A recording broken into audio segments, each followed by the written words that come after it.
여러분 안녕하십니까? 정치내비게이션 아나운서 정승조입니다. 전국 언론노조 KBS 본부가 93% 투표율에 94.3%의 압도적인 찬성으로 파업을 결정했죠. 94.3%는 KBS 파업사상 유례없이 높은 찬성률이라고 하는데요. 이 수치는 그동안 KBS에 쌓인 적폐가 어느 수준에 이르렀는지 보여줍니다. 그 적폐의 핵심은 말할 것도 없이 MB 정권 때부터 계속된 권력의 방송 장악과 통제겠죠. 어제 방송학자 229명이 성명을 내서 KBS 보도에 대한 청와대의 개입과 통제 의혹을 규명하고 공영방송을 독립시키라고 촉구한 것은 국민 다수의 목소리를 대변한 거라고 할 수 있습니다. 결국 열쇠를 쥔 사람은 대통령이 아닐까 싶습니다. 정치내비게이션 월요일 순서 출발하죠.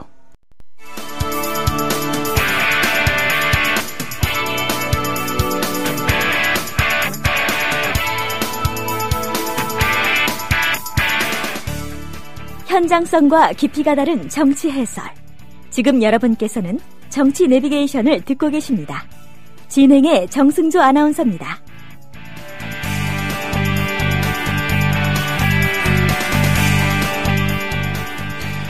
박근혜 대통령이 세월호 참사 후 폭풍을 다스릴 카드로 안대희 총리 카드를 선택했죠. 이에 대한 평가와 육사지방선거에는 어떤 영향을 미칠지 정치권 살펴보겠습니다. 정가레이더 월요일 이 시간 박상철 경기대학교 정치전문대학원 교수입니다. 안녕하십니까? 네, 안녕하세요. 네. 앞서 말씀드렸지만은 그 총리 후보로 하마평에 올랐던 분들이 꽤 많았습니다. 그중에 박 대통령의 선택은 안대희 전 대법관이었는데 먼저 그 안대희 내정자에 대해서 좀 살펴볼 필요가 있을 것 같아요. 네. 어떤 분입니까?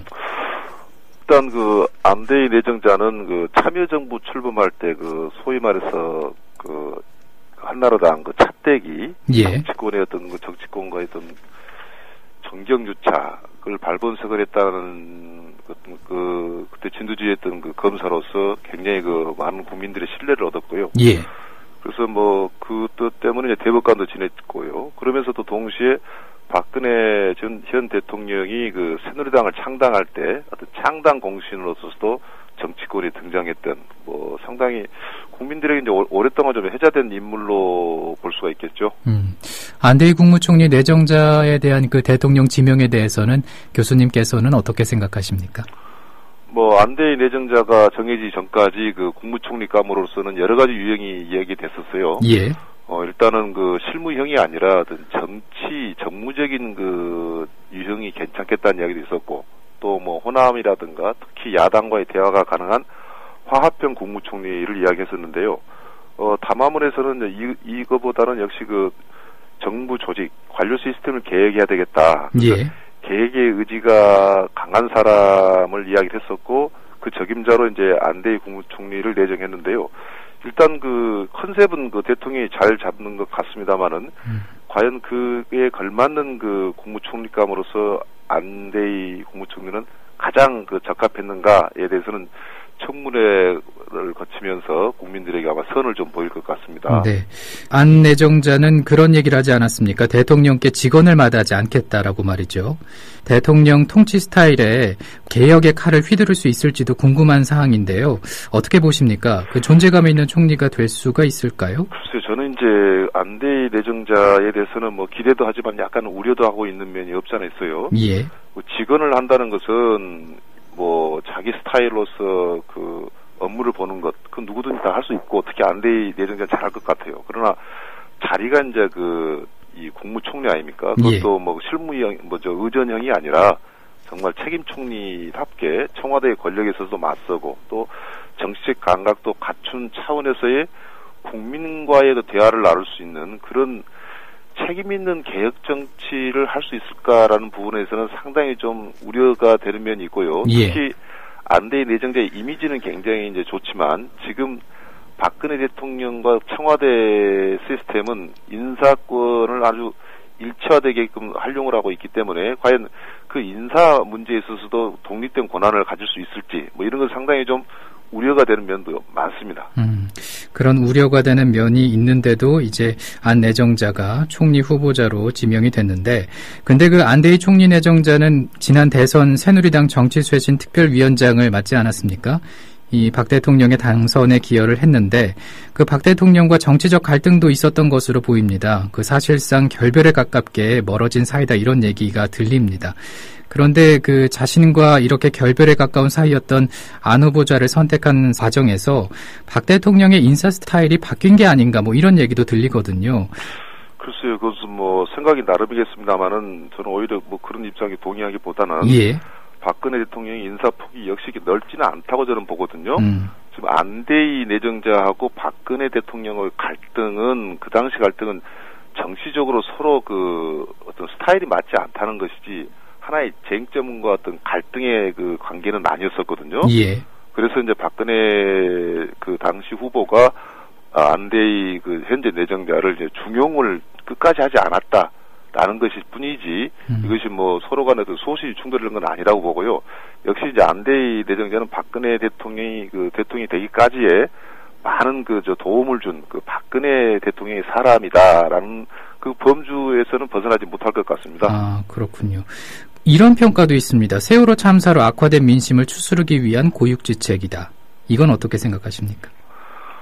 고육지책이다라는 것은 이제 뭐 그 안대희 내정자가 받아들인 것 자체도 상당히 대단한 결단이다라고 뭐 해석할 수 있는 부분도 있는데요. 예. 뭐 이건 고육지책이라기보다도 현재 이 세월호 사건은 얼마 많은 정말 많은 학생들이 죽었다는 큰 슬픔도 있지만은 국가적으로 정말 큰 재난이기 때문에 이건 국무총리부터 그 이상의 사람마저도 새로운 사람을 필요로 하는 그런 상황이기 때문에 이것은 안대희 내정자가 지금 안고 있는 과제는 굉장히 크다고 봐요. 그래서 이제 대통령 입장에서는 이제 국무총리를 정했다면 안대희 국무총리한테는 의존할 게 아니라 자기한테 갖고 있는 과다한 권력을 안대희 내정자한테 내주는 이런 앞으로의 어떤 박근혜 대통령의 새로운 인사 스타일도 바뀔 정도의 계기가 돼야지 안대희 국무총리 내정자 하나를 내세움으로 해서 지금의 어떤 국가적 재난이라든가 이 슬픔이 극복되는 문제는 아니라고 봅니다. 예. 안 내정자의 역할이 정말 중요해지는 순간이 아닌가 싶은데, 근데 이런 안 총리 카드 선택을 두고 야당에서는 또 PK 법조인 출신이냐며 비판을 하고 있습니다. 편중된 인사라는 것인데 이 부분은 어떤 의견이십니까? 야당에서는 충분히 할 수 있는 이야기라고 보거든요. 박근혜 대통령이 담화문을 이야기했을 때 어떤 구체적으로 정부 조직을 개혁해야 되겠다라고 이야기한 것은 야당 입장에서 볼 때는 좀 더 초당적으로 정치적인 접근을 한다면은 정치권이 반성해야 한다 차원이지 모든 것을 관료 시스템을 바꾸면 해결된다라는 방식에 대해서는 야권에서는 동의하고 있지 않는 것 같거든요. 예. 그렇기 때문에 이제 안대희 내정자가 과연 그러한 정치적 자율성을 갖고 있는 인사이겠느냐라는 부분에서 이제 회의를 가질 수밖에 없고 예. 또 야당은 또 그런 비판적인 시각을 가져야 되죠. 그런데 마침 또 안대희 내정자가 새로운 인물이라기보다도 박근혜 대통령의 캠프에서 일했던 사람이고 그리고 또 PK 지역이라는 것 이런 국민적 화합에서는 맞지 않고 또 법조인이라는 것도 상징성이 청렴성도 있지만은 반면에 정치적 감각이 좀 뒤떨어진다. 야당과의 과연 대화를 제대로 할까? 여기에 대해서는 야당 입장에서 상당히 회의적이고 꼭 야당만이 아니라 저 개인적으로도 상당히 이 부분은 대통령이 앞으로 향후 노력이 굉장히 필요하다고 봐요. 예. 이렇게 안대희 총리 카드 선택에 대한 뉴스도 많지만은 정작 김기춘 대통령 비서실장 유임에 대한 비판도 상당하거든요. 네. 박영선 원내대표 이 모든 인선이 국민이 아닌 왕 실장을 위한 인선이라고 비판을 하기도 했었는데 박 대통령이 김기춘 비서실장 잔류시킨 것에 대해서는 어떻게 보셨습니까? 지금 우리가 이제 안대희 국무총리 내정자에 대해서 이야기를 이제 많이 했습니다만은. 예.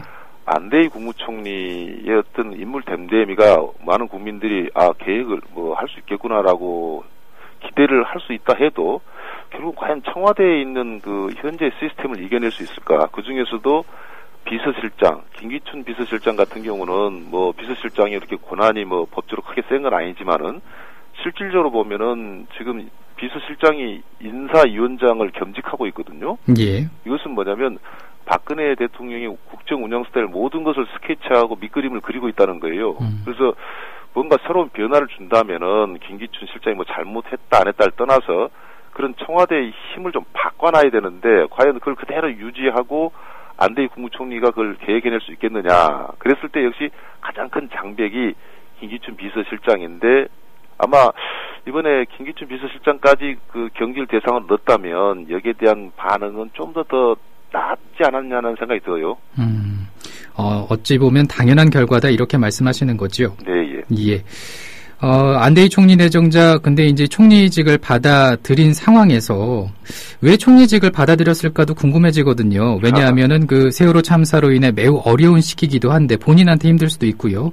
일각에서는 이런 얘기도 있습니다. 총리 취임 후에 여권의 잠룡 반열에 오를 가능성이 벌써부터 제기가 되고 있다. 이런 얘기도 들리는데 어떻게 전망하십니까? 뭐 국무총리라는 자리를 공직자가 뭐 힘든 상황이기 때문에 정말 그 받아들이기 힘들다. 뭐 이런 정도의 만약에 내정자에 있어서 참으로 훌륭한 사람이죠. 그러나 대부분이 가장 큰 권력 중에 하나 아니겠습니까? 예. 이제 안대희 내정자 같은 경우는 공직에 있는 한은 상당히 영광스럽게 생각을 할 거예요. 물론 이제 본인의 책임감이라든가 그건 그만 중책이 뒤따를 수 있는 문제고요. 그리고 이제 안대희 국무총리에 대해서는 향후 잠룡이라고 이야기한 사람은 약간 앞서서 이야기한 거지만 그런 또 이유가 있다고 봐요. 기존에 지금 현재의 정홍원 국무총리 같은 경우는 누가 봐도 그 실무형이다라기 때문에 정치와 연결시키지는 않거든요. 그런데 예.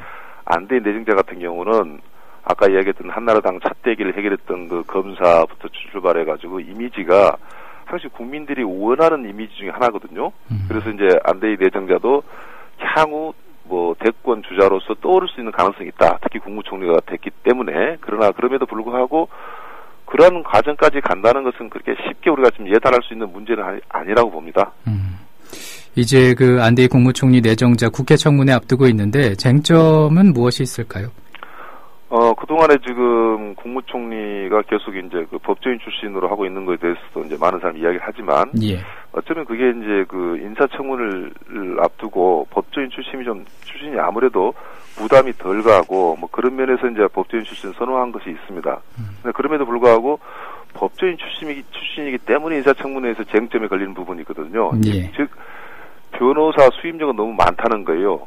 안대희 국무총리 내정도 예외는 아니었죠. 5개월 만에 이제 16억을 받았는데, 변명하기를 대법관 출신으로서는 적정한 액수다. 근데 과연 5개월 동안에 16억 받은 게 적정한 액수인가는 저는 좀 의문점이고요. 예. 다만 그 사건 내용이 민사사건에 치중했지, 형사사건은 없었다 점을 이제 강조를 합니다만, 역시 이게 하나 이제 문제가 될 것 같고요. 예. 그리고 또 하나는 이제 세부 내용은 이제 청문회에서 따질 문제지만, 박근혜 대통령 그 집권 초기에 이제 김병관 그 국방부 장관 후보자가 그 탈락을 한 사례 중에 하나가 KMDC라고 이제 이명박 대통령이 정부 때 특혜를 받은 그 기업이 있습니다. 예. 근데 그 기업의 대표와 안 내정자가 동서지간이라는 것이 하나의 또 쟁점이 되지 않겠느냐, 이렇게 생각이 듭니다. 예. 화제를 한번 또 바꿔보겠습니다. 그 19대 하반기 국회의장 후보의 정의와 새누리당 의원이 선출이 됐습니다. 친박인 황우여 의원을 꺾고 비박계 정의와 의원이 선출이 된 건데, 압승으로 말이죠. 네. 이 친박의 몰락으로 볼 수 있을까요? 어떻습니까? 큰 표차가 났죠. 101표 대 46표니까 이제 더블 스코어 차이가 난 거 아니겠습니까? 예. 그리고 지금 진행되고 있는 6.4 지방선거에서도 후보자 경선 때 이제 친박이 많이 탈락이 됐어요. 그래서 친박 결집도가 좀 약화된 게 아니냐라고 이제 이야기할 수 있는 부분이 있거든요. 예. 그러나 이제 임기 초기 때문에 대통령 권력이 살아있기 때문에 이제 친박의 몰락이라고 볼 수는 없고요. 다만 그 국회의장 후보를 황우려 대표가 아주 좀 참패를 한 것은 향후 이제 반사적으로 친박 그 계열의 어떤 그 정치인이나 의원들이 결집하는 그런 계기로 작동되지 않겠느냐는 생각이 듭니다. 결집하는 계기가 될 것이다. 예, 예. 그런데 이런 그 비주류의 반란이 그 새누리당 당권 경쟁에도 영향을 미칠 것인가, 이런 부분도 궁금하거든요. 어떻게 전망하십니까? 그럴 가능성이 상당히 크다고 봐요. 이제 앞으로 누가 정확히 출마할지 모르겠지만 일단 그 친박의 핵심으로 이제 서청원 의원이 나올 가능성이 높고요. 예. 그리고 이제 뭐 친박 범죄 들어갑니다만은 서청원 의원에 대비해서 뭐 비주류로 볼 수 있는 친박으로 분류가 아니 될 수 있는 김무성 의원이라든가 그다음에 김문수 경기도 전지사 같은 경우가 등장해가지고 그 많은 표를 얻을 경우는 친박이 결집되는 급격히 무너지고 또 대통령의 어떤 그 네임드 현상이 이번 지방선거 결과도 굉장히 중요하고요. 예. 그것이 곧바로 당내 어떤 정치적 그 새 결집에도 영향을 주기 때문에 뭐 몰락이라 빠지는 이야기를 하지 않아도 친박의 어떤 그 결집도는 상당히 떨어지지 않을까? 약화될 수밖에 없다. 뭐 이렇게 전망할 수 있겠습니다. 예. 그리고 지방선거와 관련해서 이 새누리당 박근혜 대통령의 담화문과 지지율을 어떻게 활용을 하고 있습니까? 일단 그 박근혜 대통령의 담화문, 그 다음에 뭐 안대희 국무총리 카드, 그리고 남재준 국정원장이라든가 김장수 국가안보실장을 갑자기 경질한 것, 이런 것들이 이번에 6.4 선거에서 세월호 참사로 인해서 급격하게 떨어지고 있는 이 새누리당 지지율을 막기 위해서, 그리고 특히 대통령 담화문 중에 대통령의 눈물이 있었지 않습니까? 그렇죠. 이러한 것들이 새누리당의 결집의 카드로 이제 활용을 하려고 하고 있고, 예. 그래서 그 약간 그 하락세가 주춤하고 있는 건 사실입니다만은, 그러나 그럼에도 불구하고 뭐 세월호 이 사건이 그 민심에 큰 변화를 줬기 때문에 그 대통령 담화와 그런 것들이 아직은 큰 동력으로서 역할을 할 가능성이 좀 희박하다는 생각도 드네요. 예. 새정치민주연합은 어떻습니까? 담화문은 어떻게 평가를 하고 있고 국민들에게 홍보를 잘 하고 있는 상황인가요? 일단 뭐 새정치민주연합에서는 대통령의 어떤 진정성에 대해서 이제 시비를 걸고 있죠. 예. 특히 무엇보다도 정말 그 정부를 바꾸고 정말 책임이라고 생각하면 모든 걸 바꿔서 새롭게 정치를 하겠다고 한다면은 아까 이야기 나왔던 왕 실장, 청와대의 김기춘 실장을 경질했어야 되는 게 아니냐라는 비판점이 하나 있고, 예. 그것이 연장선상에서 현재 박근혜 정부는 이제 무능한 정부다라는 이제 어떤 이 비판을 계속적으로 하고 있고, 이러한 것들이 효율적으로 할 때는 상당히 국민한테 이제 먹힐 수도 있습니다만은, 뭐 아직은 뭐 또 그런 것이 또 역시 또 야당의 주장이 국민들에게 시원하게 들리지 않는 것은 뭐 그렇게 비판은 이해하겠지만은, 그러면 당신들이 한다면 그걸 해낼 수 있겠느냐. 즉 야당이 어떤 수권 능력을 보이지 못하고 있기 때문에 비판은 나름대로 제대로 초점을 맞추고 있지만은 폭발적으로 어떻게 국민들에게 전달되고 있지는 않다라는 생각도 듭니다. 그런가 하면은 이번 지방선거에서 교육감 선거가 깜깜이 선거가 되고 있다는 네. 얘기가 들리는데 어떻게 보십니까?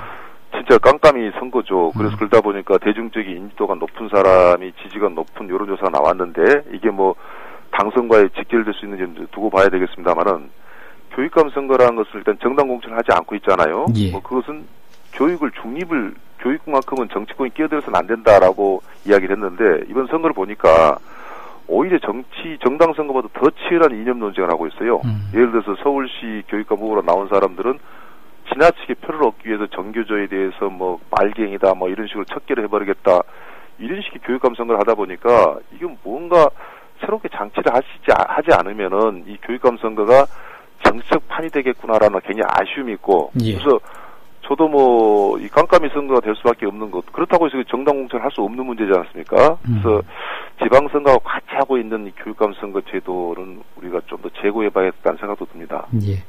그리고 또 하나의 뉴스거리가 이 북한이 미사일 발사 이후에 아시안 게임을 참가하겠다라고 이렇게 발표를 했어요. 네, 예, 어떻게 보셨습니까? 북한이 항시 그 대외 협상 요구를 할 때 이제 국지적 도발을 하고 있거든요.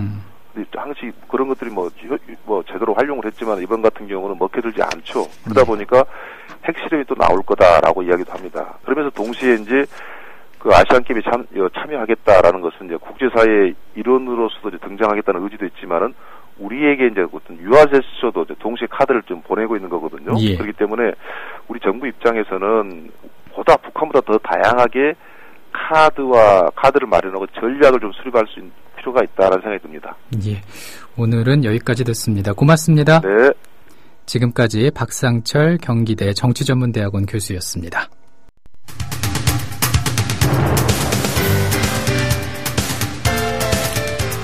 정치 내비게이션 오늘 순서는 마치고요. 내일 아침 7시에 뵙겠습니다.